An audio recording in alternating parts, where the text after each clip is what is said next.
Kuitunen. Uettinen. Kuitunen. Uettinen. Like I said, it's a bit tricky, but Okay. yeah, thoughts about performing in front of your hometown crowd? I'm really looking forward to it. You know, the O2 Arena is a fantastic venue. You know, they've got all the bars, restaurants, cinemas if you want to go and watch a movie before. Parking, trains, tubes, they've got everything there. It's probably the best venue for boxing, in my opinion, on the planet. It really is special, and it's really close to where I grew up, and all my family's from in the area. So it's a treat to have my rematch here at the O2. How'd you feel out there performing for your at the Spitalfields Market? It was nice. You know, I've been to Spitalfields. You've got little sort of stalls here with little boutique shops they have here most days. So it was good to come down here and show everybody, to give them a little taster of what they're going to get on Saturday. Tony Bellew was standing quite close to you outside of the ring while you were giving your final interview. Do you think there was any? How did you feel about that? It was a bit too close, maybe, no? No, we've been closer than that before. We was this close to each other yesterday, day before yesterday. So I'm used to him. I've switched off from Tony Bellew. The only thing I'm focused on is Tony Bellew when he's in the ring with boxing gloves on. You know, he would try and say stuff to try to wind me up or wind my team up, but you know, I'm not interested in listening to anything he's got to say. I'm only interested in the punches he's got to throw on Saturday night. So, David, you look very happy out there. You were smiling, you were dancing. It's probably the happiest I've seen you look in a little while. Is that the case? Has it been the best? It is. I'm very happy. I'm healthy. I think that's the key.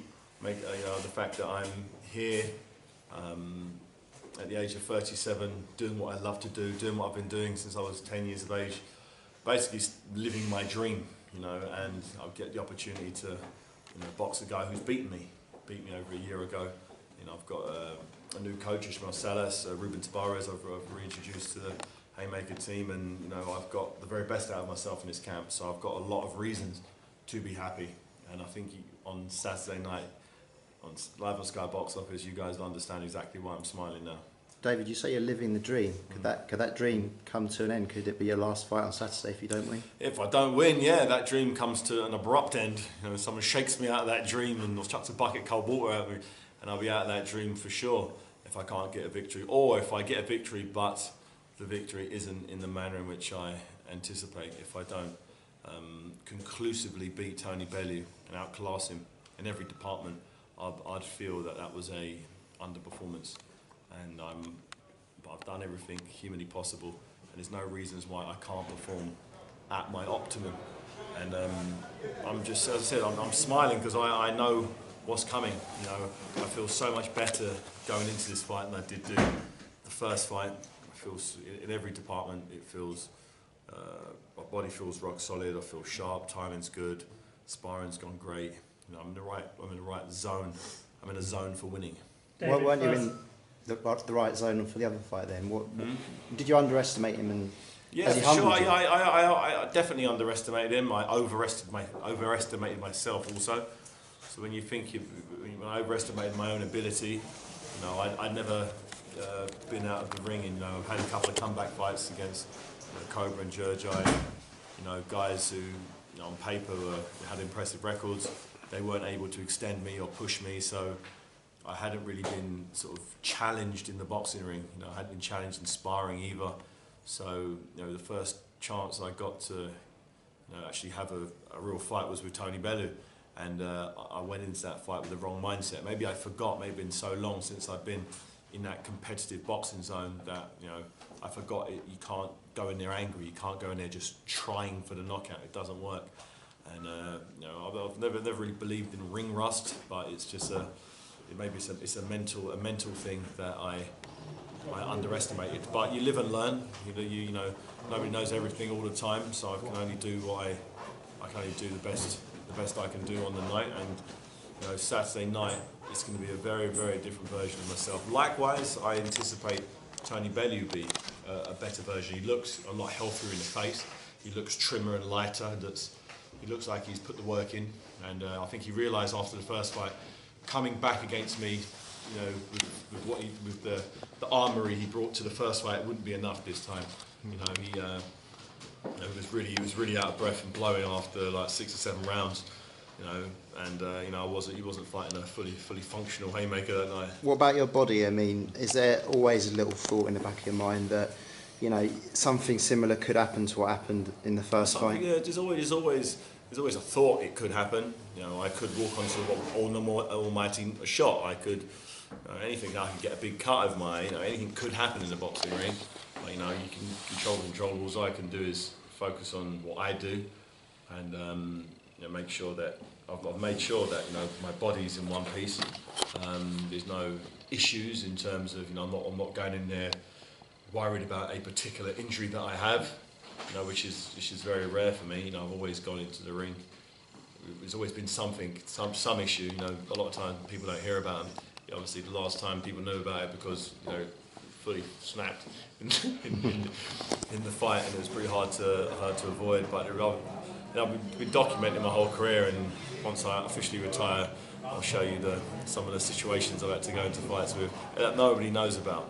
David, firstly, it's good to see you in the shape that you're in today. Thank you very much. How Likewise, you're looking good yourself. I do try. Yeah. How confident are you of gaining revenge on Saturday night, and how important is this fight to you? I'm very, very confident. I'm very confident that I will not only get revenge, but I will re-establish myself as a very, very dangerous, if not one of the most dangerous forces in heavyweight division. That has to be my motivation. You know, just beating Tony Bellew, it doesn't mean anything to me. You know, although I want to get my revenge. You know, what does a win for a heavyweight over Tony Bellew really mean in the realms of the giants of the heavyweight division, you know, the cruiserweight? It doesn't really mean that much. So I need to really make a statement and really do something spectacular if I'm to walk away from the ring very happy. And how is the injury leading into the fight? Pardon? How is the injury leading into the fight? Yes, which one? Bicep injury. Yeah, it's fine. Yeah, I'd never know that I'd had it. To be honest, it's rock solid. Pull-ups, dips, punching. Yeah, it feels better than it did do prior to the full issue I had. When was the last time you felt this good going into a fight? I'd say the Enzo Maccarinelli fight was the last time I felt this good, which was March 2007, 2008, I think. So it was Adam a while ago. Booth said that the Anthony Maccarinelli fight was the only fight you went in without any injury before. Is that true? Yeah. I'd say that's sadly true. You know, I went straight from the Jean-Marc Mormec victory, which I had some issues before. I won that fight, and then had, I think, like a 1 week off training. Went straight back into training camp for that fight against Anthony Maccarinelli at the O2 Arena, and it was, as you said, one of the only fights I've had that there hasn't been some sort of issue. So, David, It's the very first time that your career is on the line. How do you? my career's been on. Like, people keep saying that. Every time I have a big fight, everyone goes, "Oh, your career's on the line in this." You know, for the Chisora fight, my career's on the line. You know, I just lost to, you know, coming off a loss to Klitschko, then going down a level to Chisora, who was domestic level, who'd lost to Vitali.